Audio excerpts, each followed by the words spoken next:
जिले के दिव्यापुर क्षेत्र के गांव कढ़ोल का पुरवा में दिवंगत सपा के पूर्व एमएलसी मुलायम सिंह यादव के निधन पर शोक संवेदना व्यक्त करने पहुंचे सपा मुखिया पूर्व मुख्यमंत्री अखिलेश यादव ने भाजपा पर तंज कसा। उन्होंने कहा कि भाजपा ने बिहार में बेईमानी से जबकि पूरे यूपी में धोखे से उपचुनाव जीता है। एक सवाल के जवाब में उन्होंने उपचुनाव में सपा की हार पर कहा कि हमारे नहीं, मेरी एक सीट थी वो मिल गई, इसे वोटों का नुकसान हुआ है। भाजपा को उपचुनाव में सरकारी मशीनरी ने जिताया, अधिकारियों ने भाजपा के लिए वोट मांगकर उनको जिताया, तब विपक्ष की कहां से जीत होगी। बिहार के चुनाव पर पूर्व सीएम ने कहा कि बिहार में माहौल व वोट महागठबंधन के पक्ष में था।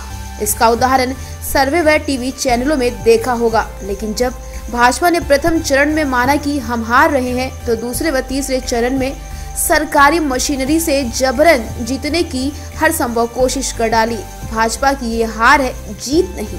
इससे पूर्व उन्होंने एमएलसी के चित्र पर पुष्पांजलि अर्पित की और करीब आधे घंटे रुके। पूर्व एमएलसी के नाती गौरव यादव, सौरभ यादव व परिवारजनों से मिलकर ढांढस बधाई, हर समय पूरी मदद करने का आश्वासन दिया। इसके बाद वो सीधे सैफई की ओर रवाना हो गए। पूर्व एमएलसी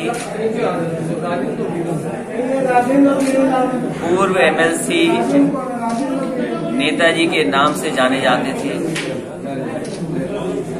और नेताजी का नाम और एमएलसी साहब का एक ही नाम है। एमएलसी मुलायम सिंह यादव जी का परिवार हमेशा समाजवादी आंदोलन से जुड़ा रहा। नेताजी के संघर्षों में और नेताजी के राजनीतिक रास्ते पर हमेशा मदद का उनका व्यवहार रहा और कैसी भी परिस्थितियां रही होंगी, एमएलसी साहब हमेशा समाजवादी आंदोलन के साथ, नेताजी के साथ खड़े दिखाई दिए। और ये परिवार नेताजी से जुड़ा रहा न जाने कितने वर्षों से। और अगर एमएलसी साहब का खुद जीवन देखें, न जाने कितने वर्षों से 50 साल से ज्यादा जनता की सेवा की है उन्होंने, जनता के बीच में रहे हैं। मुझे याद है इसी कमरे में मैं पहले भी आया था और उस समय बहुत सारी चर्चा हुई थी।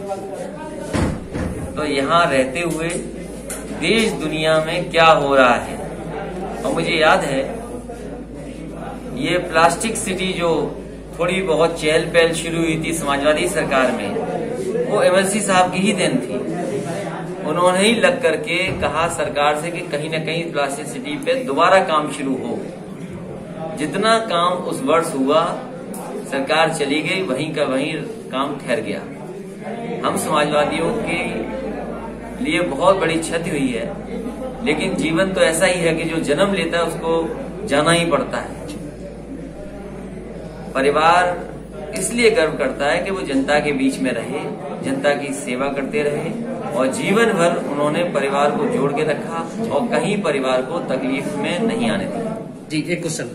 उपचुनाव से पहले आपने एक बात कही थी कि इस बार के उपचुनाव 2022 के परिणाम पर असर डालेंगे, लेकिन आपकी पार्टी को निराशा हाथ लगी। तो अगला चुनाव क्या किसी गठबंधन पार्टी के साथ, महागठबंधन से लड़ेंगे कि अकेले लड़ेंगे? समाजवादी पार्टी को वोटों का नुकसान तो कहा जा सकता है। सीट हमारी एक थी, एक की एक सीट समाजवादी पार्टी की बनी रही, लेकिन जिस तरीके से सरकारी चुनाव लड़ा गया, वहां चुनाव भारतीय जनता पार्टी लड़ रही थी। जिले के जितने भी अधिकारी होते हैं, अगर अधिकारी कोटेदार से वोट मांगेंगे, अधिकारी अगर प्रधानों से वोट मांगेंगे और चुनाव के दिन थाने भर जाएंगे, तो क्या उम्मीद करोगे विपक्ष जीत जाएगा? और हमारे यहाँ जो हुआ हो उत्तर प्रदेश में तो छोटी बहुत बेईमानी मानोगे, लेकिन बिहार के चुनाव ने तो भारतीय जनता पार्टी के चरित्र को दिखा दिया। भारतीय जनता पार्टी कहाँ जवाब देगी? वो जरूर टीवी पर, अखबार में या जहां उनके नेता कार्यकर्ता हैं जरूर कह रहे हैं कि जीत हुई है, लेकिन भारत देश की जनता ये जानती है कि उन्होंने बिहार को धोखे में जीत लिया।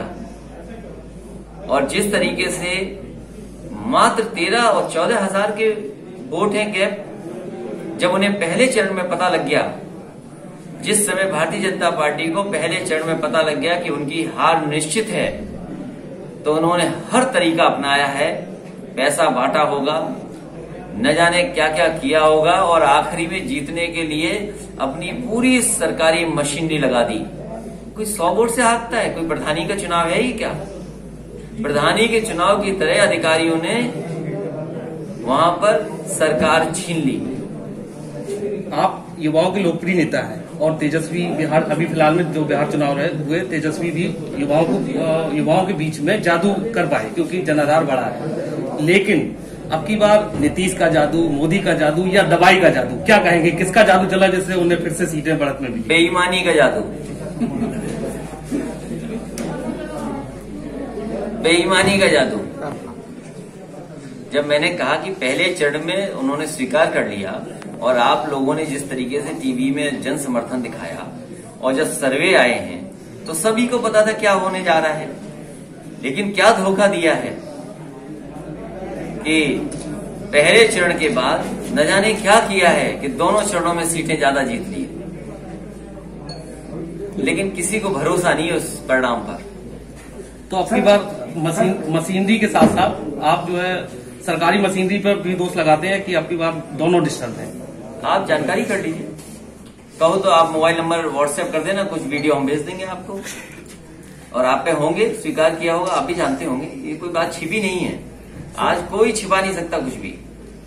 तो 2022 के जो चुनाव आपकी बार आ रहे हैं उसमें आप किस रणनीति के साथ जो है चुनाव लड़ेंगे? रणनीति आपको नहीं बताई जाएगी, लेकिन हमारे कार्यकर्ता नेता कोई न कोई रणनीति बनाएंगे और परिणाम आप देखेंगे कि उत्तर प्रदेश में जनता की सरकार होगी, समाजवादी सरकार होगी और जो मैंने पहले कहा था सीटें वहीं उतनी ही निकलेंगी। ब्यूरो रिपोर्ट, तेजस खबर।